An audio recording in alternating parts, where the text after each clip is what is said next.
In today's video, we are going to learn about a different case. If you remember in the previous video, we learned that if we have a long cylinder, charged cylinder, and we want to find where the electric field would be, any place, any point outside the charged cylinder, we concluded that this electric field anywhere outside, infinitely long outside a cylinder, using a Gauss law, we got that this electric field would be inversely proportional to the distance from the center of this cylinder. Now this distribution of charge, if you look at it, you would find that it's symmetric. It's symmetric over the cylindrical axis.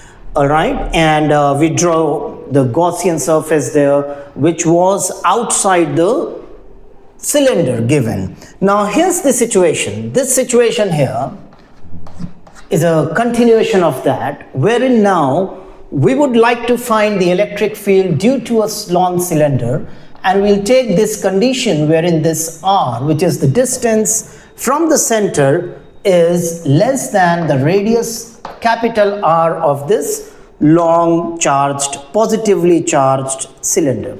Well, so we'll have to draw a Gaussian surface, and here again it's going to be a cylinder. It will be inside this. It will be inside this solid cylinder.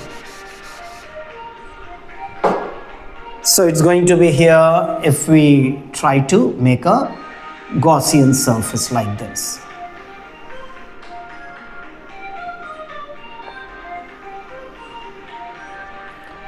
And here we take this distance. Here's the point of interest P. And here we take the distance, small r, and this small r is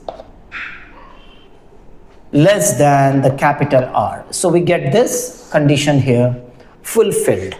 Well, so we have taken this coaxial cylinder as Gaussian surface. So let me mention it. It's Gaussian surface, a Gaussian cylinder, coaxial cylinder, as my surface, Gaussian surface. Well, so what should be the approach here? We are going to apply the Gauss law, and before we do that, we have certain things given. Now, it's a volume, it's a solid cylinder, so we know the mass of this solid cylinder is right from the center in the entire cylindrical solid structure. So if this is volumetric charge distribution, charged distribution, and we call this volumetric charge density, that is, this rho is total charge over volume of the cylinder given, of the solid cylinder. So this is how this rho is defined here, which is volumetric charged density. That is how the distribution is. So volumetric charge density is total charge that this body has over volume of the solid cylinder. And we know the volume of the solid cylinder. Well, so now what can we write? We need to find what is the net electric field. So we'll be using Gauss law here. And our Gauss law says that the net flux over it, the net flux through this Gaussian cylinder that we have, this closed surface. So this net flux is, suppose we write E dot EA, that is dA, E dot dA. dA is elementary area, the total area that we talk about. And this, by Gauss law, this should be equal to total charge enclosed,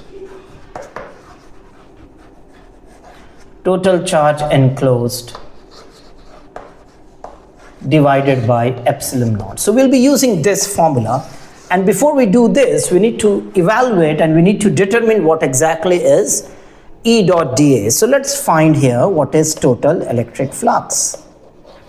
Total electric flux through this closed surface. total flux, which is total electric flux. Well, and this is epsilon naught E dot dA.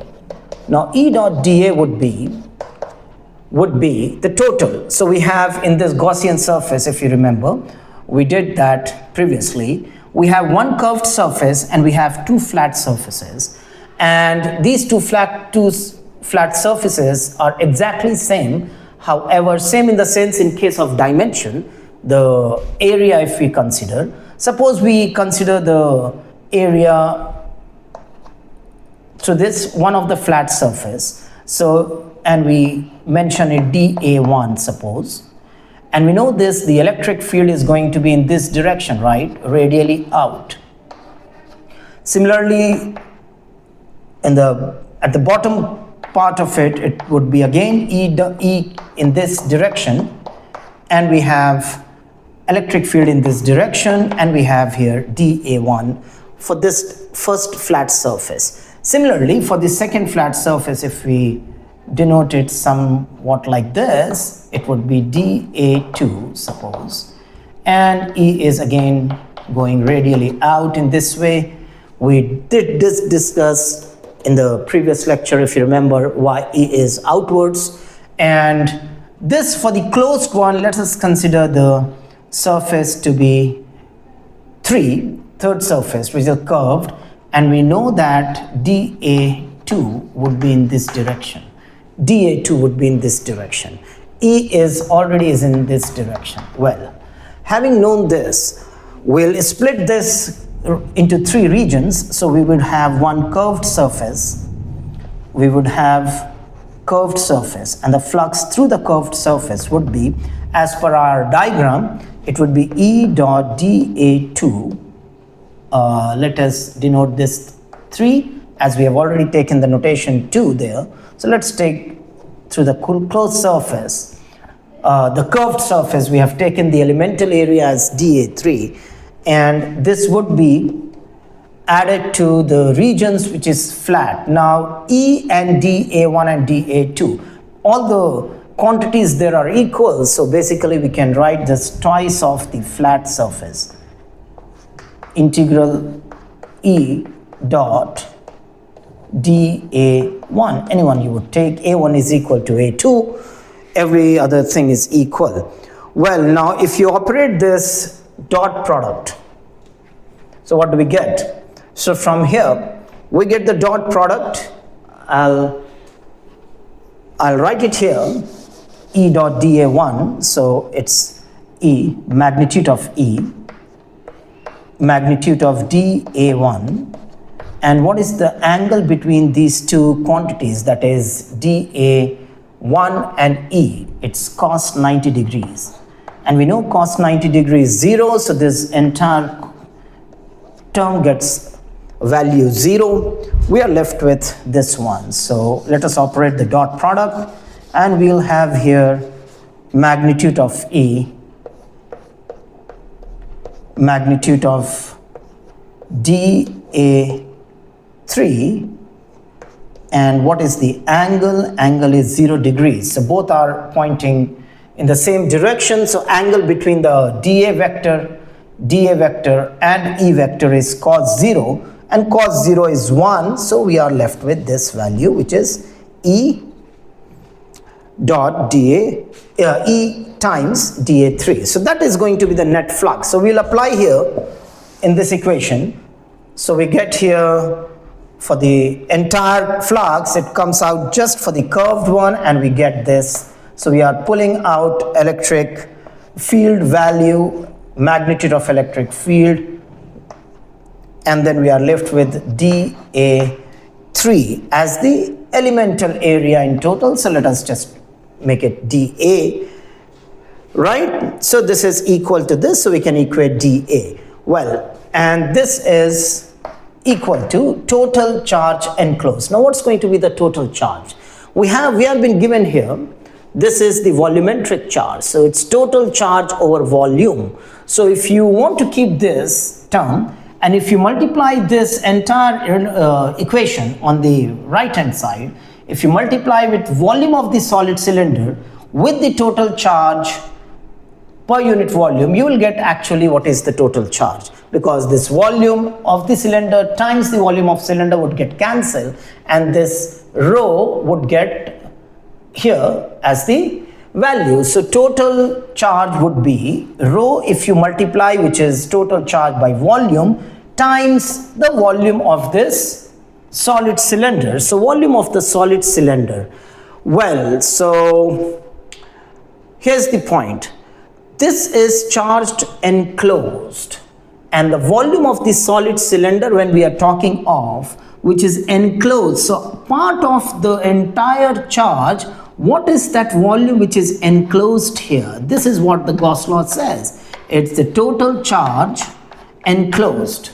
Well, total charge enclosed, and total charge enclosed is going to be the volumetric charge distribution density that you have.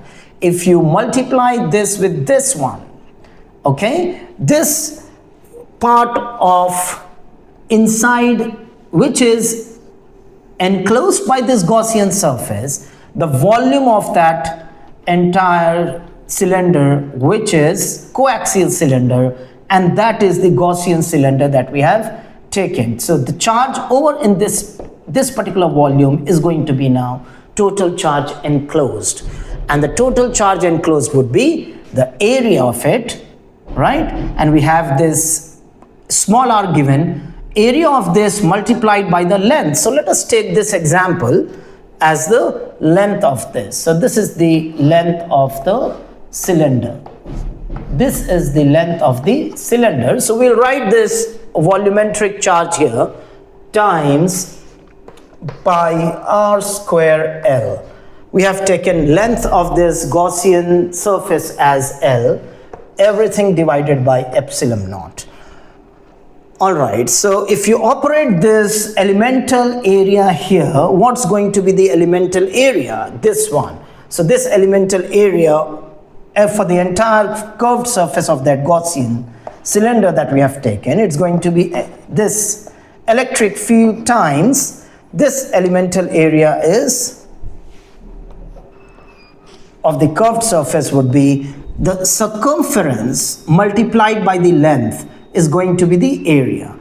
And so elemental, if you integrate total, it's going to be the total curved surface area, and this is going to be 2 pi small r times L, and this is equal to rho times pi small r square L divided by epsilon naught.